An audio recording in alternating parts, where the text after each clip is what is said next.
أعوذ بالله من الشيطان الرجيم بسم الله الرحمن الرحيم إنا نحن نزلنا الذكر وإنا له لحافظون۔ عزیز سامعین، سورہ بقرہ کی آیت نمبر 74 سے آج ہمارے نئے لیسن کا آغاز ہے۔ تو اس سے پہلے بنی اسرائیل پر پے در پے مصیبتوں اور بلاؤں کے آنے کا ذکر تھا، جس سے خیال تھا کہ ان کے دل بہت نرم ہو گئے ہوں گے، کیونکہ مصیبتیں دلوں کو نرم کر دیتی ہیں۔ اب اس خیال کو دور کیا جا رہا ہے کہ نہیں، ان کے دل تو ان واقعات سے اور بھی زیادہ سخت ہو گئے۔ تو آئیے پہلے اس آیہ کریمہ کا لفظی اور بامحاورہ ترجمہ سن لیتے ہیں۔ اعوذ باللہ من الشیطان الرجیم، بسم اللہ الرحمن الرحیم۔ ثم قست قلوبکم، ثم پھر قست سخت ہو گئے، قلوبکم تمہارے دل۔ قلوب یہ قلب کی جمع ہے جس کا معنی ہوتا ہے دل۔ قلوب دل، کم تمہارے، قلوبکم تمہارے دل، من بعد من سے، بعد ذالک اس کے بعد، بعد بعد ذالک اس کے، بعد ذالک اس کے بعد، فہیا فا کا معنی ہوتا ہے تو پس، ہیا وہ، فہیا تو وہ، کل حجارتی، کل حجارتی پتھروں کی طرح، کاف کا معنی طرح، یہ تشبیہ کے لیے آتا ہے، مشابہت دینے کے لیے آتا ہے کسی چیز کے ساتھ۔ الحجارتی پتھر، کل حجارتی پتھروں کی طرح، او یا اشد قسوہ، اشد ان سے زیادہ، قسوہ سخت، اشد قسوہ ان سے زیادہ سخت۔ پھر اس کے بعد تمہارے دل سخت ہو گئے تو وہ پتھروں کی طرح ہیں، بلکہ ان سے بھی زیادہ سخت ہیں۔ وَإِنَّ مِنَ الْحِجَارَةِ، واو کا معنی اور، ان بے شک، من الحجارتی من کا معنی ہوتا ہے سے، الحجارتی پتھر، لما ضرور، لام کا معنی ہوتا ہے ضرور، ما جو، ضرور وہ ہے جو، یتفجر بہتی ہے، جاری ہوتی ہے، منہ، من کا معنی ہوتا ہے سے، ہو اس، منہ اس سے، الانہار نہریں، ندیاں، الانہار نہر کی جمع ہے، الانہار نہریں، ندیاں۔ تو وہ پتھروں کی طرح ہیں بلکہ ان سے بھی زیادہ سخت، اور پتھروں میں تو کچھ وہ ہیں جن سے ندیاں بہہ نکلتی ہیں۔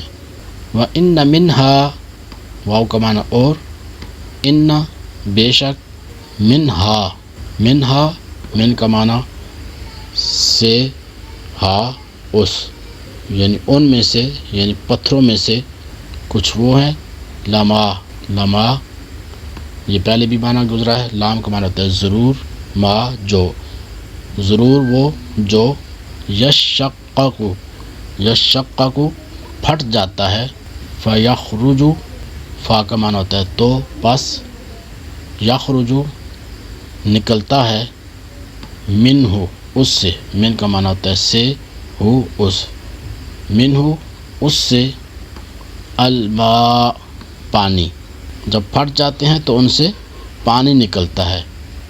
وَإِنَّ مِنْهَا، واو کا معنی اور، ان بے شک، منہا ان میں سے، من سے، ہا ان یعنی پتھروں میں سے، لما، لما ضرور جو، یہبطو گر پڑتے ہیں، یہبطو گر پڑتے ہیں، من خشیت اللہ، من سے، خشیت اللہ اللہ کے خوف، خشیت کا معنی ہوتا ہے خوف، اللہ اللہ اللہ کے خوف سے، اللہ کے ڈر سے، اور کچھ وہ ہیں جو اللہ کے ڈر سے گر پڑتے ہیں۔ وَمَا اللَّهُ، واو کا معنی اور، ما نہیں، اللہ اللہ اور اللہ نہیں ہے، بغافل غافل، بغافل غافل، عما اس سے جو، یہ دو الفاظ ہیں، عن اور ما، عما ملا کے پڑھیں گے تو نون میم مدغم ہو جائے گا. عما، عن کا معنی ہوتا ہے سے، ما جو.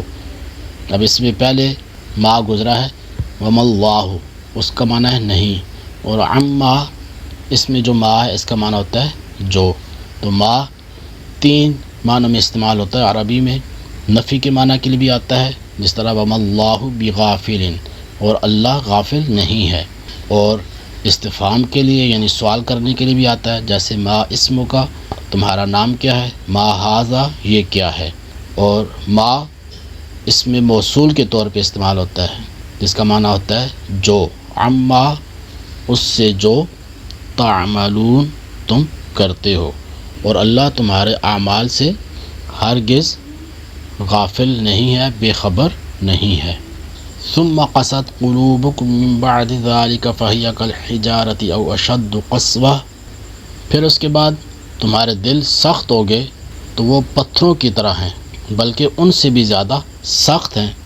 وَإِنَّ مِنَ الْحِجَارَةِ لَمَا يَتَفَجَّرُ مِنْهُ الْأَنْهَارُ، اور پتھروں میں تو کچھ وہ ہیں جن سے ندیاں بہہ نکلتی ہیں. وَإِنَّ مِنْهَا لَمَا يَشَّقَّقُ فَيَخْرُجُ مِنْهُ الْمَاءُ، اور کچھ وہ ہیں کہ جب پھٹ جاتے ہیں تو ان سے پانی نکلتا ہے. وَإِنَّ مِنْهَا لَمَا يَهْبِطُ مِنْ خَشْيَةِ اللَّهِ، اور کچھ وہ ہیں کہ جو اللہ کے ڈر سے گر پڑتے ہیں. وَمَا اللَّهُ بِغَافِلٍ عَمَّا تَعْمَلُونَ، اور اللہ تمہارے اعمال سے ہرگز بے خبر نہیں. تو حضور نبی کریم صلی اللہ علیہ وسلم کے زمانے میں موجود یہودیوں کو مخاطب کر کے فرمایا گیا کہ اپنے آباء و اجداد کے عبرت انگیز واقعات سننے کے بعد تمہارے دل حق بات کو قبول کرنے کے معاملے میں سخت ہو گئے. وہ شدت و سختی میں پتھروں کی طرح ہیں بلکہ ان سے بھی زیادہ سخت ہیں، کیونکہ پتھر بھی اثر قبول کرتے ہیں کہ کچھ پتھروں سے ندیاں بہہ نکلتی ہیں، اور کچھ ایسے ہیں کہ جب پھٹ جاتے ہیں تو ان سے پانی نکلتا ہے، اور کچھ وہ ہیں جو اللہ تعالیٰ کے ڈر سے اوپر سے نیچے گر پڑتے ہیں. جبکہ تمہارے دل نہ اطاعت کے لیے جھکتے ہیں، نہ نرم ہوتے ہیں، نہ اللہ تعالیٰ سے ڈرتے ہیں، اور نہ ہی وہ کام کرتے ہیں جس کا انہیں حکم دیا جاتا ہے. اور یاد رکھو کہ اللہ تعالیٰ تمہارے اعمال سے ہرگز بے خبر نہیں، بلکہ وہ تمہیں ایک خاص وقت تک کے لیے مہلت دے رہا ہے. یا پھر اس آیت کریمہ میں بنی اسرائیل کے وہ لوگ مراد ہیں کہ جو حضرت موسیٰ علیہ السلام کے زمانے میں موجود تھے، کہ ان کے بارے میں فرمایا گیا کہ بڑی بڑی نشانیاں اور حضرت موسیٰ علیہ السلام کے معجزات دیکھ کر بھی انہوں نے عبرت حاصل نہ کی، اور ان کے دل پتھروں کی طرح ہو گئے بلکہ ان سے بھی زیادہ سخت. تو اس سے معلوم ہوا کہ دل کی سختی بہت خطرناک ہے. حضرت عبداللہ بن عمر رضی اللہ تعالی عنہما سے روایت ہے کہ حضور نبی کریم صلی اللہ علیہ وسلم نے ارشاد فرمایا، اللہ تعالیٰ کے ذکر کے علاوہ زیادہ کلام نہ کیا کرو، کیونکہ اللہ تعالیٰ کے ذکر کے علاوہ کلام کی کثرت دل کو سخت کر دیتی ہے، اور لوگوں میں اللہ تعالیٰ سے سب سے زیادہ دور وہ شخص ہوگا جس کا دل سخت ہوگا. حکیم الامت مفتی احمد یار خان نعیمی رحمۃ اللہ تعالیٰ علیہ تفسیر نعیمی میں اس آیہ کریمہ کے تحت فرماتے ہیں کہ خیال رہے 3 چیزوں سے دل میں سختی پیدا ہوتی ہے: زیادتی عیش، دنیا میں زیادہ مشغولیت، اور اللہ والوں کی عداوت یعنی اولیاء اللہ کا گستاخ. تو آپ فرماتے ہیں کہ پہلی 2 چیزیں یعنی زیادتی عیش اور دنیا میں زیادہ مشغولیت یہ برسوں میں سختی پیدا کرتی ہیں، مگر تیسری چیز کہ اللہ والوں کی عداوت یہ منٹوں اور سیکنڈوں میں سختی پیدا کرتی ہے. تو اے اسرائیلیوں، تم کو نرمی قلب کے 4 اسباب میسر تھے، تو تم نے مصیبتیں بہت جھیلیں، سخت توبہ اور عبادات بھی کیں، موسیٰ علیہ السلام کی صحبت میں رہے اور ان کے نگاہ کرم کے موقع پر موجود تھے، پھر بھی تمہارے دل سخت رہے، نرم نہ ہوئے. اگر اب تمہیں اس نبی آخر الزمان صلی اللہ علیہ وسلم سے فیض نہ ملے تو اس میں تمہارے دلوں کا قصور ہے، نہ کہ صحبت کے فیض میں کمی ہے. تو اللہ رب العزت دل کی سختی سے ہمیں محفوظ فرمائے، اور اللہ رب العزت ہمیں قرآن کریم کو سمجھتے اس پہ عمل کی توفیق عطا فرمائے. آمین بجاہ النبی الامین.